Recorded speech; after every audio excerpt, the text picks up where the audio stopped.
Boa noite, meus irmãos. Boa noite. Vamos abrir as nossas Bíblias no Salmo de número 130. Salmo de número 130.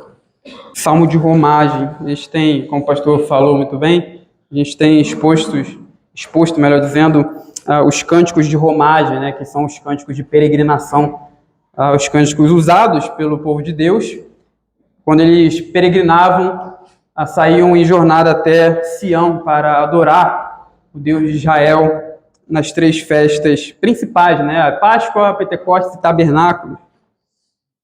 Então, vamos fazer a leitura. Salmo de número 130 diz assim, a palavra do Senhor. Cântico de romagem. Das profundezas clamo a ti, Senhor. Escuta, Senhor, a minha voz. Estejam alertas os teus ouvidos às minhas súplicas. Se observares, Senhor, iniquidades, quem, Senhor, subsistirá? Contigo, porém, está o perdão, para que te temam. Aguardo, Senhor. A minha alma o aguarda. Eu espero na sua palavra. A minha alma anseia pelo Senhor, mais do que os guardas pelo romper da manhã. Mais do que os guardas pelo romper da manhã. Espere, Israel, no Senhor. Pois no Senhor a misericórdia, nele copiosa redenção. É ele quem redime a Israel de todas as suas iniquidades. Vamos orar novamente? Senhor, Deus bendito, fale ao nosso coração, que a tua palavra, Pai, seja exposta segundo a verdade e que nós saímos daqui edificados, Pai, sabedores de como proceder na situação, no contexto que o Salmo nos coloca. O Senhor nos abençoe nesse propósito. Em nome de Jesus Cristo. Amém. Amém. Meus irmãos, recentemente, pessoas do mundo todo ficaram perturbadas com a notícia de 5 passageiros de um submarino, né, no interior de um submarino, né, da empresa OceanGate, né, supostamente perdido, submarino supostamente perdido no fundo do oceano, em uma expedição, em uma jornada até os destroços ali do Titanic, né? Vocês todos, eu acho, né, que vocês todos ficaram sabendo dessa notícia e a princípio pensava-se que esse submarino realmente estava perdido. Então se iniciaram as buscas para o encontrar e as buscas deveriam ser feitas de uma maneira bem rápida, né? O submarino teria que ser encontrado num tempo ali bem rápido, porque existia um tempo limite de oxigênio no submarino, né? Que ficava ali entre 70 horas a 96 horas. E depois de dias de busca, descobriu-se que, na verdade, aquele submarino já havia implodido. Ele foi completamente destruído por causa da pressão que existe ali no fundo do oceano. E todas aquelas 5 pessoas, os 5 passageiros daquele submarino morreram. Mas eu lembro que, conforme as buscas aconteciam, antes de saber dessa notícia da implosão do submarino, as buscas acontecendo ali naquela ocasião, as pessoas ficavam apreensivas durante aqueles dias, porque se realmente eles estivessem apenas perdido, ou seja, se eles não tivessem morrido e só estavam perdidos ali no fundo do oceano, a situação deles seria muito delicada, porque eles estavam a 4 quilômetros no fundo do mar, né, abaixo da superfície, em meio à escuridão, sem comida, sem água, tempo limitado ali do oxigênio também, em um submersível minúsculo. Mesmo que achassem esse submarino, os especialistas não sabiam muito bem como é que fariam para trazer eles para a superfície, porque ainda tinha esse problema, né? Tinha que achar o submarino e trazer ele para a superfície, porque achar não adiantava nada, né? Tinha que tirar as pessoas lá daquela situação. Então, veja que situação complicada que essas pessoas estavam, né? E além de tudo isso, eles não tinham como se comunicar com as pessoas que estavam na superfície. Não tinha como ligar para alguém aqui e falar, olha, a gente está aqui perto de desse destroço aqui do Titanic, né? Eles não tinham comunicação com ninguém. que estava na superfície.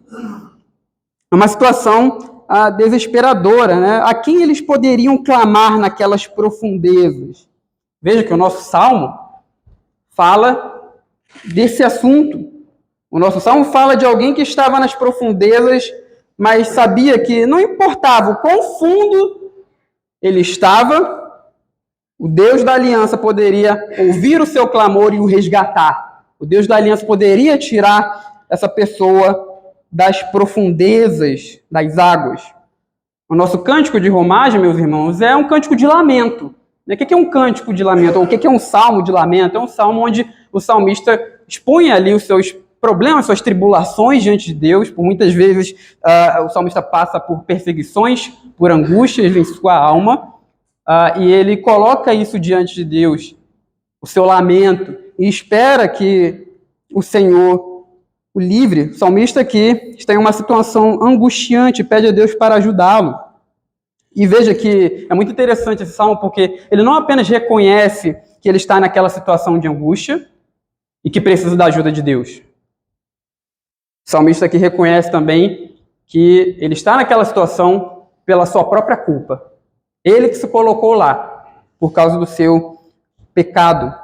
O nosso sermão, então, hoje fala de um clamor das profundezas. Um clamor das profundezas. E o nosso salmo, ele responde a seguinte pergunta: o que fazer quando passamos por problemas por causa dos nossos pecados? É isso que o salmo tenta responder. O que fazer quando passamos por problemas por causa dos nossos pecados? Ele nos dá 3 respostas. A primeira resposta está no verso 1 a 4. E a resposta é a seguinte: nós reconhecemos a nossa culpa. Tá? O que fazer quando passamos por problemas por causa dos nossos pecados? A primeira resposta: reconhecemos a nossa culpa. Versos de 1 a 4.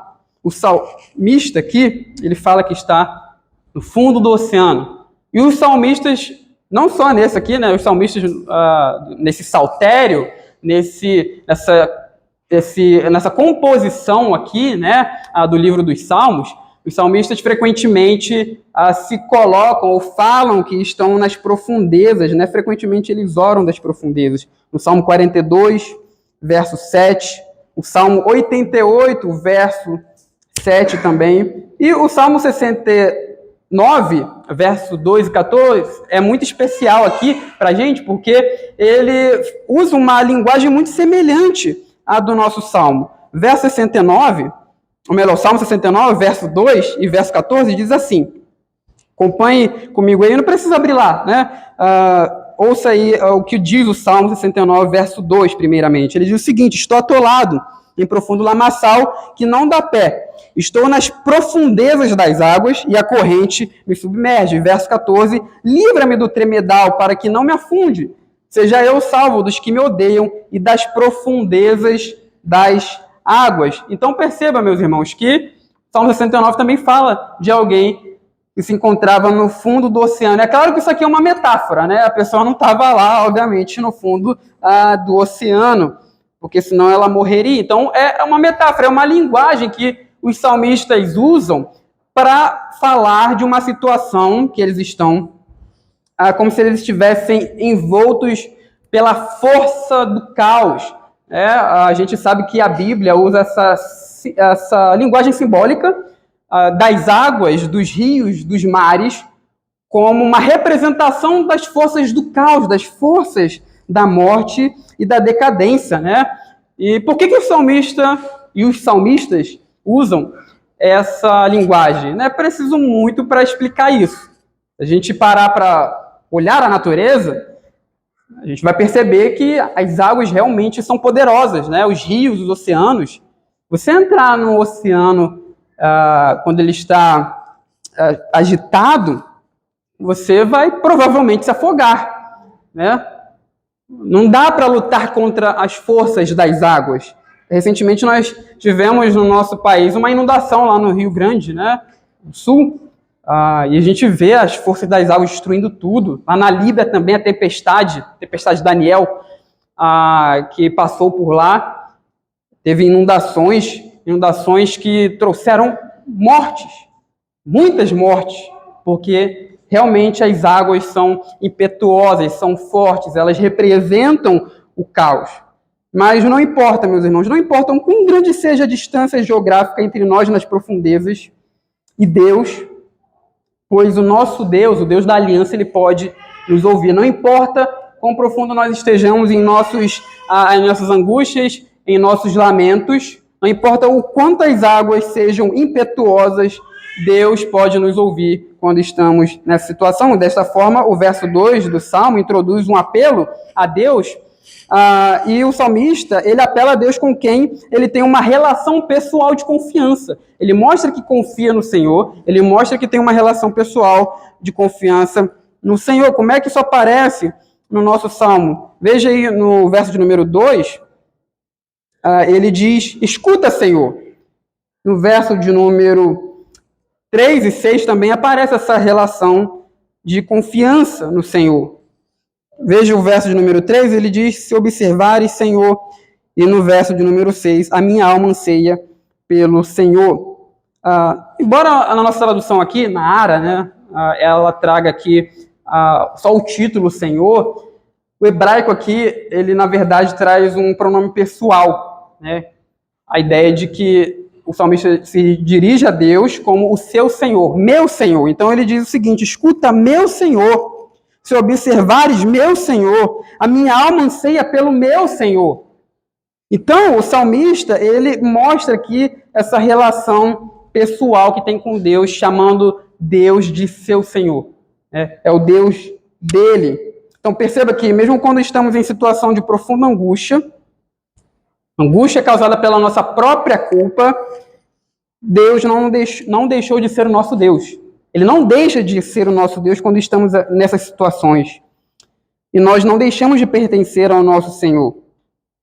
A relação, meus irmãos, de Deus conosco, de Deus com o seu povo, não é dissolúvel, não é fraca, ao ponto de nós nos afastarmos completamente de Deus quando nós tropeçamos ocasionalmente.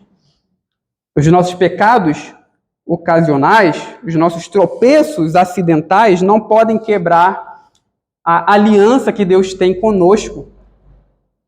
Eu percebo, o salmista está numa situação de angústia por causa do seu próprio pecado. Então, até que ele vai confessar, ele vai falar aí das iniquidades, né, no verso de número 3 e 4. Então, dá a entender que ele está naquela situação porque ele pecou. Mas Deus é o Deus dele ainda. Deus não o abandonou. E o salmista ainda confia em Deus. Então perceba que a aliança com o Senhor, a nossa aliança com Deus não é quebrada pelos nossos pecados ocasionais, pelos nossos tropeços, né? E já pensou, se toda vez que você cometesse um pecado, a aliança com Deus fosse totalmente quebrada? Imagina isso.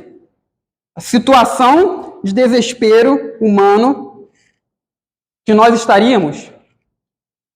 Não haveria nenhuma garantia de que nós permaneceríamos salvos, de que nós permaneceríamos dentro da aliança, no nosso relacionamento com o Senhor. Mas a aliança do Senhor é mais forte do que isso, né? A aliança com o nosso Deus é capaz de permanecer firme mesmo quando nós tropeçamos ocasionalmente, né? E é por isso que nós podemos clamar por Ele em situações de angústia. E os versos de número 3 a 4 mostram que o salmista reconhece a sua culpa. Veja aí que ele diz o seguinte, eu vou ler aqui para os irmãos que acompanhem.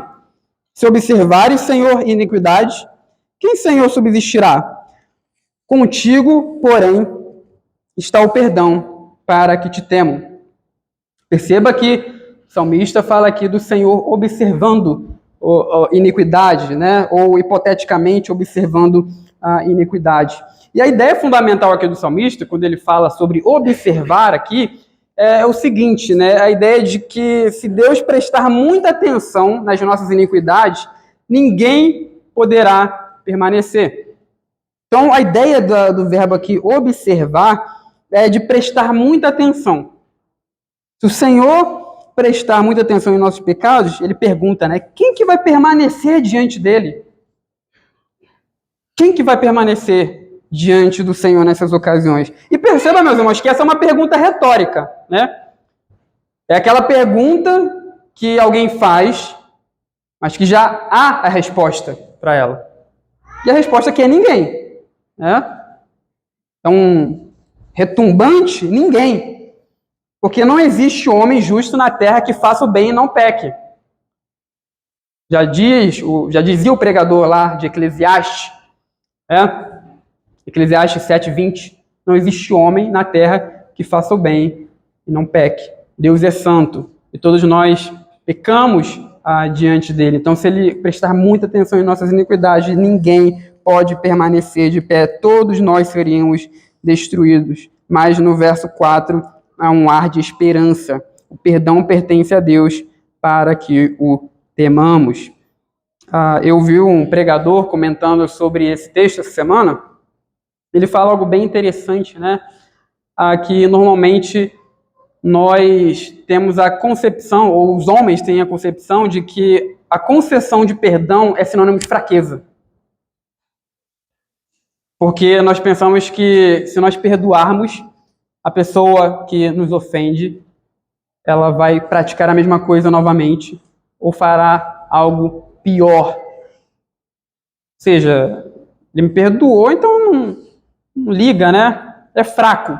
Se ele fosse forte mesmo, ele ia se vingar, ele ia fazer alguma coisa contra mim. Então, normalmente, na sociedade, na cabeça das pessoas, perdão é sinônimo de fraqueza. Mas perceba aqui que o perdão relacionado a Deus leva ao temor a Ele. É o sinônimo do seu poder, digamos assim. E qual que é a ideia aqui de temor? Não é de medo, tá? Temor aqui não é medo, mas é a ideia de servir, de buscar ao Senhor. Lembra que uma vez a gente estava expondo aqui o livro dos Salmos, e aí nós vimos essa noção, né? Estou lembrando aqui que é o Salmo 128, né? Bem-aventurado aquele que teme ao Senhor e anda em seus caminhos. A gente viu que a temor ao Senhor na Bíblia, ele pode ser sim medo, mas ele também significa servir a Deus, adorar a Deus ou buscar o Senhor.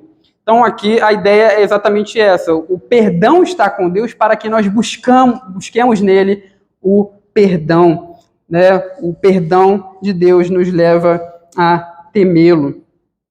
E veja, meus irmãos, o que esse texto aqui, esse princípio do Salmo nos ensina. Muitas vezes nós nos afogamos por problemas e esses problemas não são a nossa culpa. Eles não vêm de coisas que nós fazemos. Nós não causamos eles. Muitas vezes nos afogamos por coisas que nós não buscamos. Nós não podemos controlar todas as situações da vida. E vai acontecer, já aconteceu com você, né? Provavelmente já aconteceu com você, de problemas surgirem, você não causou aquilo, não foi culpa tua. De repente você se viu coberto de águas, várias tribulações, angústias, perseguições. Você se viu em águas profundas e precisando do Senhor para te livrar. Mas no nosso salmo, o afogamento aqui, as profundezas, é a culpa do salmista. E muitas vezes nós nos colocamos nessa situação de profundezas. Nós nos colocamos ali no meio das forças do caos. É culpa nossa. Eu me lembro de uma história que eu ouvi uma vez, de um rapaz, né, que estava na praia e naquela ocasião estavam ali também algumas moças brincando com uma bola. E nessa ocasião a bola das meninas caiu na água. E esse rapaz, para impressionar as meninas, se mostrar ali corajoso, entrou no mar, só que o mar não estava calmo, estava agitado. E o fim da história foi que ele não conseguiu pegar a bola e quase morreu, afogado. E a culpa foi dele, porque ele se colocou naquela situação. Ele se colocou nas profundezas das águas. E nós fazemos isso também. Muitas circunstâncias nós causamos em nossas vidas que são culpa nossa, o nosso afogamento é culpa nossa. E nessas ocasiões, nós não podemos dizer, Senhor, eu não fiz nada para passar por isso. Senhor, a culpa não é minha, porque é mentira. De fato, é culpa nossa. Por exemplo, quando nós, por causa da nossa própria ganância, nos vemos cobertos de dívidas, porque nós não controlamos o nosso poder de compra. É o pecado, nosso pecado, trazendo problema sobre nós. Ou, por exemplo, quando alguém se casa com um cristão, se casa com um ímpio, e se vê cheio de problemas dentro do casamento, as coisas não batem ali, né? A fé já não bate, o cônjuge cristão quer servir a Deus, o outro atrapalha. Mas foi o cristão que se colocou lá naquela situação, a culpa é dele. Então, o Salmo, ele fala de alguém que se coloca nesse contexto por causa de pecado. E nessas ocasiões, meus irmãos, tudo que nós podemos fazer é apelar para a misericórdia de Deus, é apelar para a graça do Senhor, para a misericórdia divina, e esperar que Deus, que é bondoso, nos estenda a mão e nos puxe até a superfície. Mas para isso é necessário reconhecermos a nossa culpa e confessarmos os nossos pecados diante do Senhor. O Salmo nos convida a isso. O Salmo nos convida a reconhecermos que é culpa nossa. Nós não devemos fazer como os nossos primeiros pais fizeram, como Adão e Eva fez. Eles pecaram contra o Senhor, se colocaram numa situação com um problemão, e era culpa deles, mas eles não reconheceram isso. Eles ficaram jogando a culpa em outros, em terceiros. Não façamos isso. Deus nos convida a reconhecermos a nossa culpa. Então, essa é a primeira resposta que o nosso Salmo nos oferece, né? Quando nós estamos em meio às profundezas por causa da nossa própria culpa, nós devemos primeiramente reconhecer que a culpa é nossa. A segunda resposta do Salmo é que nós devemos esperar com expectativa o perdão e o livramento do Senhor. E isso está nos versos de número 5 a 6. Versos 5 a 6, nós esperamos com expectativa o perdão. Então, veja que o salmista diz aí sobre espera, sobre aguardar no Senhor. Após reconhecer a sua culpa, o salmista expressa essa expectativa de receber perdão e livramento. Ele fala sobre esperar em Deus. E, meus irmãos, existem muitas maneiras de esperar. Você pode esperar algo de uma maneira desinteressada, você pode esperar algo de uma maneira não envolvida. Por exemplo, quando você está na fila do banco ou na fila de um caixa de supermercado. Normalmente, quando a gente está nessa ocasião, a gente espera ali, mas de uma maneira desinteressada, né? Só fica ali aguardando chegar a nossa vez. Mas você também pode aguardar algo, esperar algo, de uma maneira envolvida, de uma maneira interessada. Você pode esperar com expectativa. Por exemplo, um casal de noivos que aguardam o dia do casamento. Eles estão esperando essa ocasião chegar e eles esperam com expectativa. Eles querem que chegue esse dia. Ou, por exemplo, quando nós aguardamos o dia da nossa formatura na universidade. É um dia muito importante, nós temos expectativa que esse dia chegue logo. Então, a expectativa, perceba que a expectativa envolve desejo. E esse tipo de espera, é esse tipo de espera com expectação que o salmista fala aqui. Até o verso 5, ele poderia ser traduzido da seguinte maneira: com expectativa, Yahvé, com expectativa, eu espero. Então, a ideia de esperar algo com expectação. O reverendo Augusto de Nicodemos, ele conta uma história bem interessante que fala muito bem aqui, e que cabe muito bem dentro do que fala o nosso salmo nesse trecho. Ele conta a história de uma seca que aconteceu em uma região no interior do Nordeste, e o pastor de uma igreja naquele local convidou a igreja para orar a Deus por chuva. O negócio estava tão ruim, estava tão difícil que o pastor disse: vamos orar, igreja, vamos nos reunir para orar, para que Deus mande chuva, para que Deus nos abençoe. E a igreja se reuniu para orar. Só que naquela ocasião, apenas uma menina apareceu com um guarda-chuva na mão. Ou seja, ela foi para aquela reunião com a expectativa de que Deus responderia às orações da igreja. Então é esse tipo de espera que o Salmo nos fala aqui.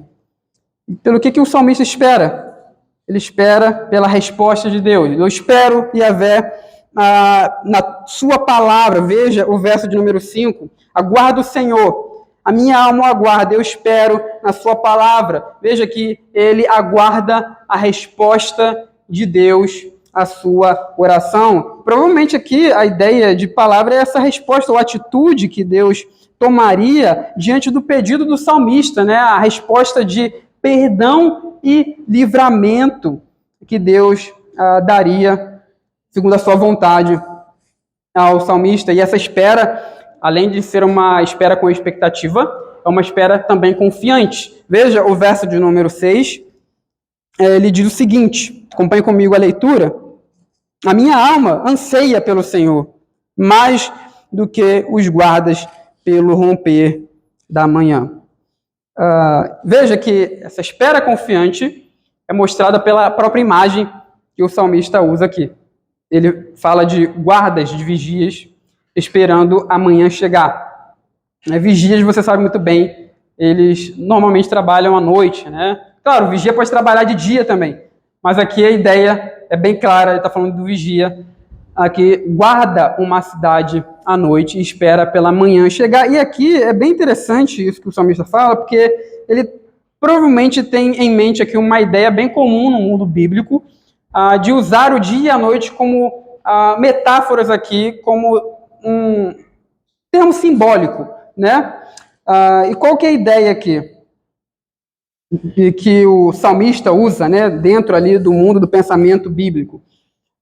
Ele fala aqui da noite como representação das trevas e da morte, e o dia como representação da vida, e amanhã como o tempo em que Deus age para salvar, o tempo em que Deus traz a salvação, traz livramento, o tempo que Deus intervém para salvar aquele que nele espera. Essa ideia, meus irmãos, aparece em vários textos da Bíblia, André, e meu irmão Diácono Luiz e irmã Denise. No Salmo 30, verso de número 5, Salmo de número 59, 16, o Salmo 90, 14 também. Eu vou ler aqui o Salmo de número 143, versículo de número, ou verso, né, de número 8, que diz o seguinte: faze-me ouvir pela manhã da tua graça, pois em ti confio. Mostra-me o caminho por onde devo andar, porque a ti elevo a minha alma. Então perceba que essa ideia do dia e da manhã, como o tempo em que Deus age, em que Deus intervém, aparece nesse salmo. O salmista diz: faz-me, Senhor, ouvir da tua graça pela manhã. Ele está rogando a Deus, ele ora a Deus, espera que de manhã Deus intervenha a seu favor. Isaías também, lá no capítulo 33, que nós já passamos nos nossos estudos de quinta-feira, o profeta, profeta Isaías, ele também traz essa figura de linguagem, falando da manhã como o tempo em que o Senhor traz a intervenção, né? Ele fala lá: "Se tu, Senhor, o nosso braço forte, manhã após manhã, e a nossa salvação no tempo da angústia." Então veja que é uma linguagem simbólica que a Bíblia usa para falar da manhã como o momento em que Deus intervém e salva aquele que nele espera. Essa imagem pode estar, sim, na mente do salmista, mas junto dela, e mais central ainda, está a imagem da manhã aqui, como o tempo ali esperado pelo vigia, pelo guarda noturno. A ideia aqui que o salmista está usando é de vigias guardando uma cidade mesmo, né? Vocês sabem muito bem que no mundo antigo, cidades poderiam ser atacadas durante a noite. Está todo mundo dormindo, então o inimigo ele aproveitaria essa ocasião para tomar uma cidade. Então era necessário vigias ali para proteger a cidade. E quando a manhã chegasse, o risco do ataque, então, passaria. Então, veja que ele fala aqui de uma espera confiante. Qual a ideia aqui? Onde que aparece a espera confiante? Na ideia da manhã chegar. Amanhã vai chegar. É natural que amanhã chegue. Né? Nós dormimos durante a noite e nós normalmente esperamos que o dia vai amanhecer. Amanhã chegará. E assim também o salmista e nós podemos esperar com garantia o perdão de Deus, uma vez que nós reconhecemos a nossa culpa e confessamos o nosso pecado diante dele. Meus irmãos, isso é mostrado pelo próprio salmista Davi, né? Davi também se colocou numa situação em que as águas o encobriram por causa dos seus pecados. Lembra que nós passamos já por isso, né? Que Davi foi perseguido várias vezes, e uma dessas vezes foi pelo seu filho Absalão. Lá no Salmo de número 3, fala do afogamento de Davi, usando aqui a metáfora das profundezas, e Davi fala lá que ele se viu cercado pelos seus inimigos. Ele diz que se levantaram muitos inimigos contra ele. E um desses inimigos era o seu filho Absalão. E aquela situação que Davi passou foi causada pelo seu próprio pecado, por causa do adultério que ele cometeu com Betseba, por causa do assassinato de Urias. Mas é muito interessante esse salmo, é belíssimo esse salmo, porque ele mostra que, mesmo aquela ocasião que aconteceu na vida de Davi, tenha sido por causa dos seus pecados, Davi reconhecia ainda que Deus era gracioso e poderia livrá-lo daquela situação. Tanto é que ele fala lá no salmo, né? Senhor, como tem crescido o número dos meus adversários, são numerosos que se levantam contra mim, são muitos os que dizem de mim, não há em Deus salvação para ele. Mas tu, Senhor, és o meu escudo, és a minha glória, e o que exaltas a minha cabeça. Ele termina o salmo dizendo, levanta-te, Senhor, salva-me, Deus meu. Então veja, Davi reconhece a graça de Deus, e ele tem a esperança e confiança que nós também devemos ter em ocasiões que afundamos por causa da nossa própria culpa. Nós temos a garantia do perdão nas Escrituras. Se confessarmos os nossos pecados, Ele é fiel e justo para nos perdoar os pecados e nos purificar de toda injustiça. Deus nos dá a garantia pela sua palavra de que quando nós reconhecemos o nosso pecado, a nossa culpa, Ele nos perdoará. E nós temos uma garantia enorme, meus irmãos, porque Cristo morreu na cruz por nós, para nos perdoar os pecados. Então veja, a garantia está estabelecida, que é o que Cristo fez por nós. É por isso que quando nós pecamos contra Deus e nos arrependemos, podemos ter certeza do perdão, olhando para a cruz, olhando para o que Deus já fez em nosso favor. É claro que, veja, a gente falou aqui também sobre que o salmista espera tanto o perdão quanto o livramento. O livramento não é garantido. O perdão, sim. Deus não está obrigado a consertar as coisas, os erros que nós cometemos quando nós nos vemos diante de problemas pela nossa própria culpa. Deus não é obrigado a consertar os nossos problemas. Mas Ele nos chama a orar, a ir a Ele com expectação e esperar que Ele nos livre. E se Ele não livrar? Não tem problema. Se Ele não livrar, Ele vai usar aquela situação para o nosso benefício.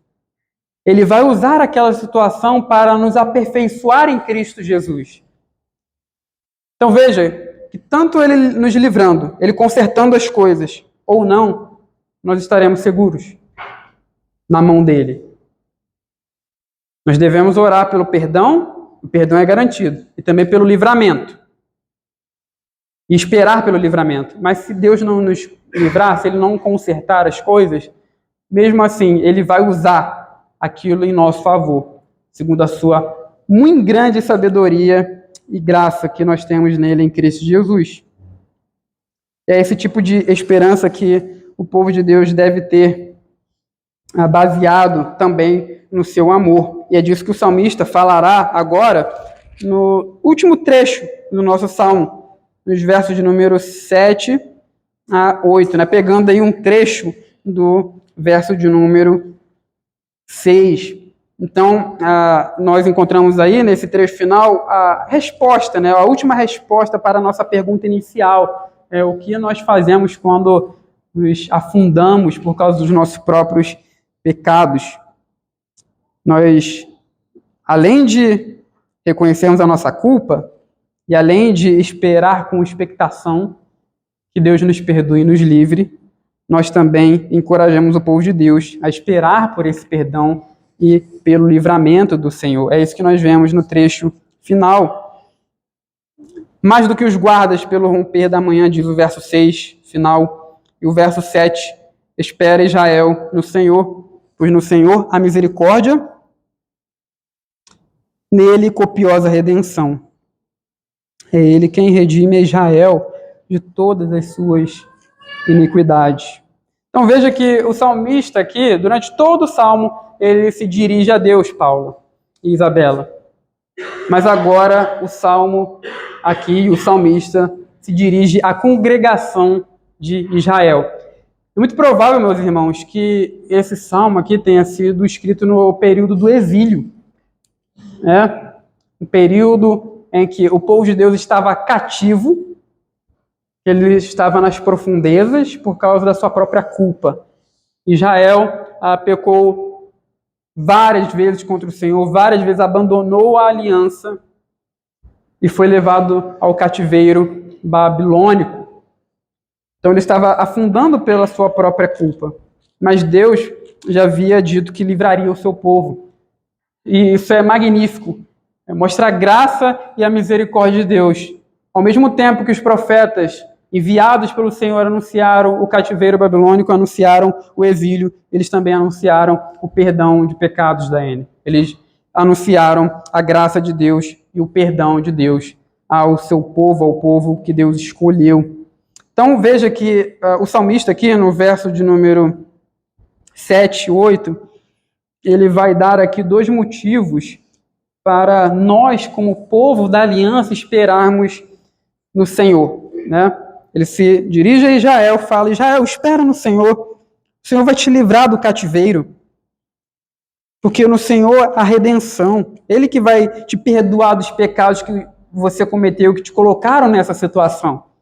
Então, os peregrinos que se dirigiam a Sião lembravam disso, lembravam da redenção do Senhor. E há 2 motivos aqui, como nós falamos, para nós, como povo de Deus, esperarmos no Senhor. Primeiro, ele fala aqui do amor de Deus, né? E onde que isso aparece? Não fala de amor aqui. Veja que na nossa tradução não usa a palavra amor. Mas o salmista aqui, no verso de número 7, ele usa aí uma palavra que foi traduzida como misericórdia, né? É uma palavrinha que até apareceu bastante nas nossas aulas de EBD, quando nós vimos o livro de Ruth, que é Hesed, né? Palavra hebraica Hesed, que significa misericórdia, significa benevolência, bondade, mas também significa amor.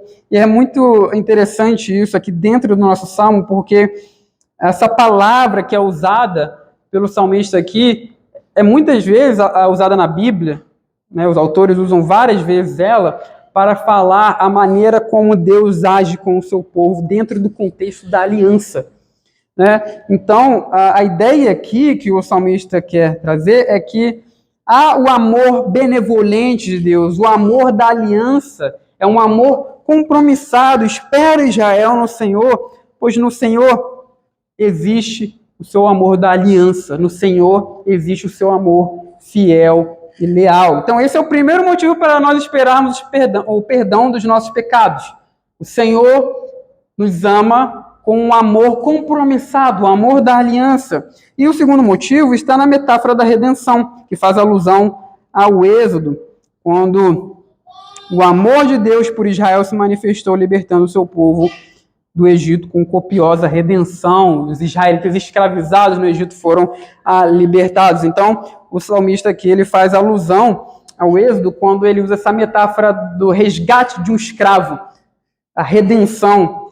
Então, são os dois motivos que o salmista nos dá para que nós esperemos no perdão do Senhor como povo de Deus. Meus irmãos, caminhando para o final do nosso sermão, o Salmo nos ensina aqui um modelo de oração penitente ao reconhecimento dos nossos pecados, mas ao mesmo tempo é uma oração confiante. Nós devemos fazer esse tipo de oração quando precisamos ter o nosso relacionamento restaurado com Deus, quando pecamos e quando sofremos as consequências do nosso próprio pecado.